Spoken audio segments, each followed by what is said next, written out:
Autoritetet e vendit bëjnë thirrje për ndjekjen nga afër të situatës së prekjes së gjethit nga Murtaja. Në një intervistë për televizionin publik, zëvendës ministri i Bujqësisë Arjan Jaullari deklaroi se situata është nën kontroll, përfshirë konstatimin e vatrave të reja. Ka arritur në 10 numri i vatrave të prekura nga sëmundja. Dje kemi evidentuar vatrën e Shkodrës me një tufë dhi që mbashtroheshin në stall në regjim stallor. Edhe kjo vatër sipas planit kontingjencës është tashmë e vendosur në karantinë dhe të gjitha kafshët do të eliminohen.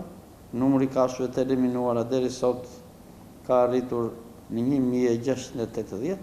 Ndodhemi përsëri në situatën kur e kemi nën kontroll sëmundjen. Janë kontrolluar tregjet dhe në gjithë kafshët, në tregjet nuk ka me lëvizje të kafshëve të gjalla. Sipas zëvendës ministrit Jaullari, nuk kemi ende një plan vaksinimi. Jemi duke diskutuar dhe duke bërë një plan B edhe për këtë rast.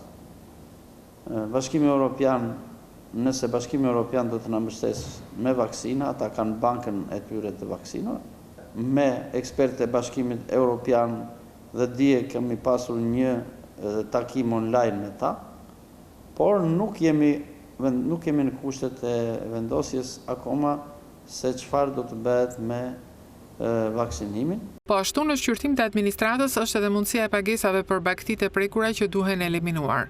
Po shikohen mundësinë edhe për t'i mbështetur.